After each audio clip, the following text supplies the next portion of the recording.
شان روح معلوم ہونا چاہیے کہ روح سے متعلق علم کی ضرورت ہے، مگر اس کی ماہیت سمجھنے سے عقل انسانی عاجز ہے۔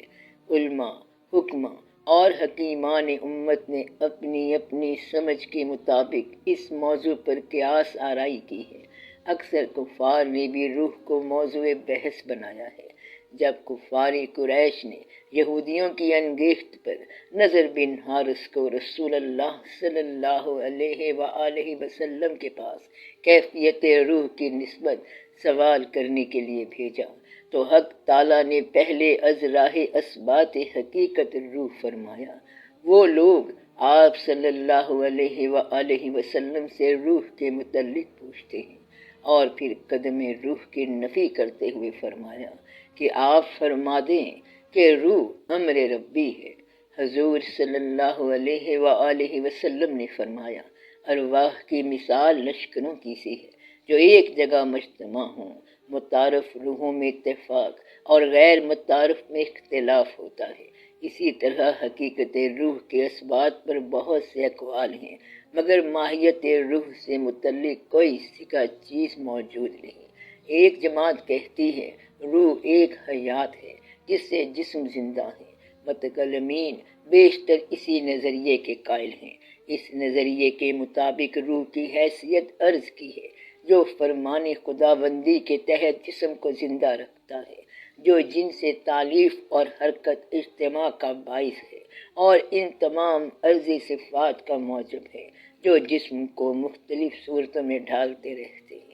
ایک دوسری جماعت کا خیال ہے روح حیات نہیں، اگرچہ حیات اس کے بغیر نہیں ہو سکتی۔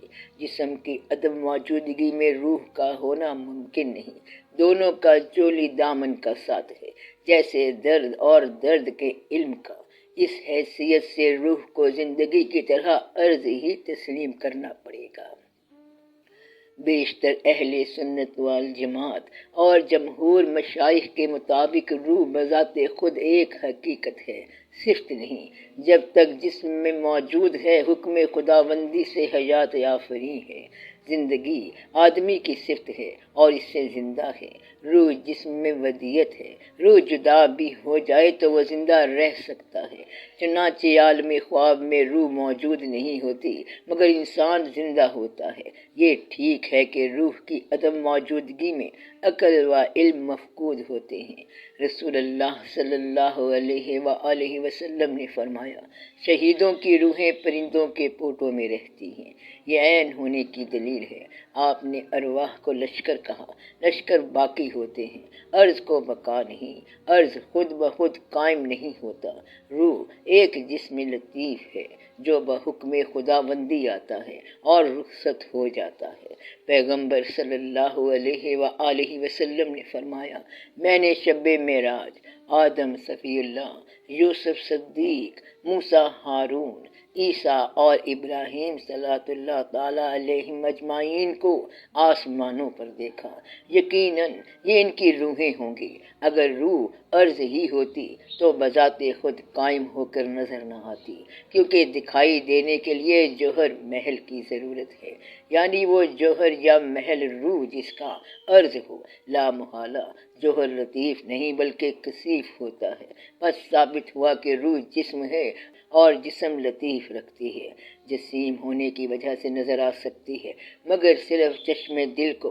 بقول پیغمبر صلی اللہ علیہ وسلم، روحیں پرندوں کے اندر رہ سکتی ہیں اور ان کو لشکروں کی مثال کہا جا سکتا ہے۔ یہاں ہمیں اختلاف ہے ان ملحدوں سے جو یہ کہتے ہیں کہ روح قدیم ہے، اس کی پرستش کرتے ہیں اور اس کو ہر چیز کا فاعل اور مدبر سمجھتے ہیں۔ خدائے لم یزل کی طرح اس کو غیر مخلوق تصور کرتے ہیں اور یہ دعویٰ کرتے ہیں کہ وہ ایک جسم سے دوسرے جسم میں منتقل ہو جاتی ہے۔ جس قدر خلقت اس گمراہی میں مبتلا ہے، شاید ہی کسی اور گمراہی میں ہوئی ہو۔ یہ عقیدہ عیسائیوں کا ہے، گو وہ بیان کرتے وقت مختلف انداز میں بیان کر جاتے ہیں۔ ہند، تبت، چین، ماں چین میں یہی عقیدہ مروج ہے۔ شیعہ کرامتہ اور باطنیہ کا بھی اسی پر اجتماع ہے۔ مذکورہ بالا دو باطل گروہ بھی یہی عقیدہ رکھتے ہیں۔ ان راہ گم کردہ جماعتوں کے چند مفروضات ہیں جن کی بنا پر وہ دلائل و براہین پیش کرتے ہیں۔ میں ان میں سے ایک سوال کرتا ہوں، قدم سے تمہاری مراد کیا ہے؟ اس کا مطلب محدث قبل از وجود ہے یا قدیم ازلی ہے؟ اگر مطلب محدث قبل از وجود ہے تو اصولاً کوئی فرق نہ رہا، کیونکہ ہم بھی روح کو ایسا محدث سمجھتے ہیں جس کا وجود شخصی وجود سے پہلے معرض وجود میں آتا ہے۔ چنانچہ پیغمبر صلی اللہ علیہ وآلہ وسلم نے فرمایا، یقیناً اللہ تعالیٰ عز و جل نے ارواح کو اجساد سے پہلے پیدا کیا۔ روح ایک قسم کی مخلوق خدا ہے، وہ اسے ایک دوسری قسم کی مخلوق سے پیوند کر دیتا ہے اور اس طرح پیوند کرنے میں اپنی قدرت سے زندگی پیدا کرتا ہے، مگر روح ایک جسمانی قالب سے دوسرے جسمانی قالب میں منتقل نہیں ہو سکتی، کیونکہ جس طرح جسم کے لیے دو زندگیاں نہیں ہو سکتی، روح کے لیے دو جسم نہیں ہو سکتے۔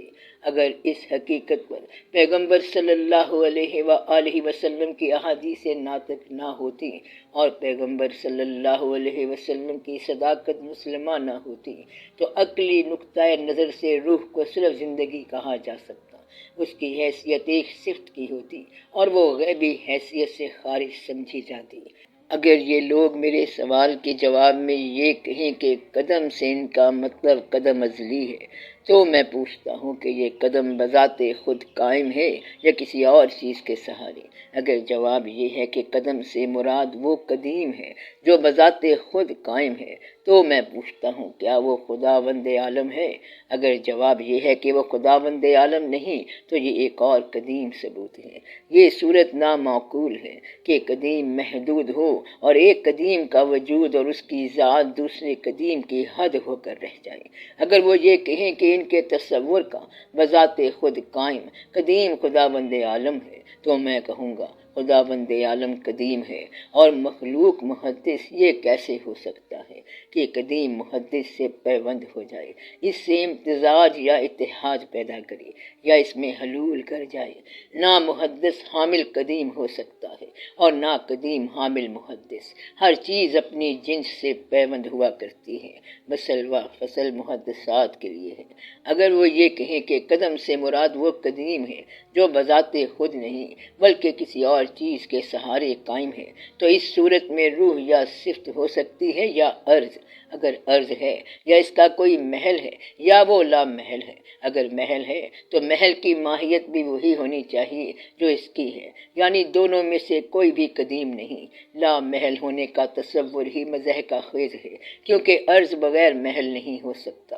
اگر وہ یہ کہیں کہ روح ایک صفت قدیم ہے، یہ حلولیہ اور اہل تناسخ کا مذہب ہے، تو میں کہوں گا کہ حق تعالیٰ کی کوئی صفت قدیم اس کی مخلوق کی صفت نہیں ہو سکتی، کیونکہ اگر حیات حق صفات خلق میں شامل ہو سکتی ہے تو اس کی قدرت بھی خلق ہونی چاہیے۔ رابطہ صفت و موصوف صرف اسی صورت میں قائم سمجھا جا سکتا ہے، مگر قدیم کو محدث سے قطعاً کوئی تعلق نہیں ہوتا۔ اس معاملے میں ملحدوں کے اقوال باطل ہیں۔ روح مخلوق ہے، تابع فرمان حق ہے، اس کے خلاف عقیدہ رکھنے والے صریحاً غلط راستے پر ہیں اور قدم و حدوث میں تمیز نہیں کر سکتے۔ کوئی ولی اگر اس کی ولایت صحیح ہے، صفات خداوندی سے بے خبر نہیں ہو سکتا۔ حق تعالیٰ کا شکر ہے کہ اس نے ہمیں بدعات اور خطرات سے محفوظ فرمایا، ہمیں عقل ارزاں فرمائی جس کے ساتھ ہم نے غور و استدلال کیا، ہمیں ایمان عطا فرمایا جس کے ساتھ ہم نے اسے پہچانا۔ حمد اسی کے لیے ہے اور حمد بھی بے حد بے انتہا، کیونکہ محدود حمد اس کی لامتناہی نعمتوں کے مقابل مقبول نہیں ہو سکتی۔ جب ظاہر بین لوگوں نے اس قسم کی حکایات اہل اصول سے سنی تو خیال کیا کہ سب اہل تصوف کا یہی عقیدہ ہے۔ وہ سخت غلطی کا شکار ہوئے اور انہیں صریحاً دھوکہ ہوا۔ علم تصوف کا نور ان سے مستور رہا، اولیاء اللہ کا جمال ان سے روپوش رہا، نور حق کی چمک انہیں نظر نہ آ سکی۔ یہ یاد رہے کہ بزرگان حق اور سادات قوم کے لیے عوام الناس کا رد و قبول یکساں حیثیت رکھتا ہے۔ ارواح کے مقامات مشائخ میں سے ایک بزرگ کا قول ہے، روح جسم میں اس طرح ہے جیسے کوئلے کے اندر آگ ہے۔ آگ مخلوق ہے اور کوئلہ مصنوعی چیز۔ قدم صرف ذات حق کے لیے ہے۔ ابو بکر واسطی رحمۃ اللہ علیہ نے روح سے متعلق بہت کچھ کہا ہے۔ بقول ان کے ارواح کے لیے 10 مقامات ہیں۔ مخلصین کی ارواح ظلمت میں مقیم ہیں اور اپنے انجام سے ناواقف ہیں۔ پارساؤں کی ارواح کا مقام آسمانوں پر ہے اور وہ اپنے اعمال کے اجر پر خوش ہیں، اپنی طاعت سے مطمئن ہیں اور اسی کی قوت سے گامزن ہیں۔ مریدان صادق کی ارواح چوتھے آسمان پر لذت صدق اور اپنے سایہ اعمال میں ملائکہ کے ساتھ ہیں۔ اہل مروت و احسان کی ارواح عرش کی نورانی شمعوں میں ہے۔ رحمت حق ان کی غذا اور لطف و قربت حق ان کا شرب ہے۔ اہل وفا کی ارواح صفا کے پردوں میں بلندی کے مقام پر خوش و خرم ہے۔ شہداء کی ارواح باغ جنان میں طیور کے پوٹوں میں مقیم ہیں اور ہر جگہ آزادی کے ساتھ اڑتی پھرتے ہیں۔ مشتاقوں کی ارواح انوار صفات کے پردوں میں بساط ادب پر قیام پذیر ہیں۔ عارفوں کی ارواح جو قرب حق میں صبح مساء کلام حق سے گوش آسودہ ہیں اور دنیا و جنت میں ان کا مقام ان کی نظر کے سامنے ہے۔ دوستوں کی ارواح مشاہدہ جمال میں مقام کشف پر مستغرق ہیں۔ بجز حق کے ان کی کوئی آرزو نہیں اور بجز حق کے انہیں کسی چیز سے اطمینان نہیں۔ درویشوں کی ارواح مقام فنا پر قرار پذیر ہیں۔ ان کے اوصاف و احوال مبدل ہو چکے ہیں۔ مشائخ بیان کرتے ہیں کہ انہوں نے ارواح کو مت شکل دیکھا ہے۔ یہ ممکن ہے کیونکہ جیسے اوپر بیان ہوا ہے کہ روح موجود ہے اور جسیم ہے۔ خدا جس شکل میں چاہے دکھا سکتا ہے۔ میں علی بن عثمان جلابی کہتا ہوں کہ ہماری زندگی حق تعالیٰ کی عطا ہے۔ پائندگی صرف اسی ذات پاک کے لیے ہے۔ ہمیں زندہ رکھنا فعل حق ہے اور ہم اس کی قدرت سے باحیثیت مخلوق زندہ ہیں۔ اس کی ذات صفات میں شامل نہیں۔ روحیان کی تعلیم قطعاً باطل ہے۔ قدم روح کا عقیدہ صریحاً غلطی ہے اور اس گمراہی میں صرف غلط روح مبتلا ہوتے ہیں۔ مختلف الفاظ تراشی محض الحاد کو چھپانے کے لیے کی جاتی ہے۔ روح و مادہ، نور و ظلمت یا بھٹکے ہوئے گروہ، صوفیہ کی اصطلاحات فنا و بقا، جمع و تفرقہ سب کفر و الحاد کو لپیٹ کر پیش کرنے کا ذریعہ اظہار ہیں۔ صحیح تصوف کے علمبردار ان سے بیزار ہیں کیونکہ اثبات ولایت اور محبت حق کی حقیقت کا انحصار معرفت پر ہے۔ جو قدم و حدوث میں تمیز نہیں کر سکتا وہ محض مجہولانہ گفتار کا مرتکب ہوتا ہے اور اہل دانش جہلا کی گفتگو پر کان نہیں دھرا کرتے۔ ان دو باطل گروہوں سے متعلق جو ضروری تھا بیان کر دیا۔ اگر کچھ اس سے زیادہ چاہیے تو میری دوسری کتابوں میں تلاش کریں۔ اس جگہ ہمارا مقصد کتاب کو طول دینا نہیں۔ اب میں کشف حجابات کی طرف توجہ دیتا ہوں اور اہل تصوف کے معاملات، حقائق و براہین ظاہرہ کی روشنی میں بیان کرتا ہوں تاکہ حصول مقصد کا راستہ ہموار ہو جائے اور وہ منکر لوگ جو صاحب بصیرت ہوں راہ راست پر آئیں۔ میرے لیے دعا کریں تاکہ مجھے ثواب ہو انشاءاللہ تعالی۔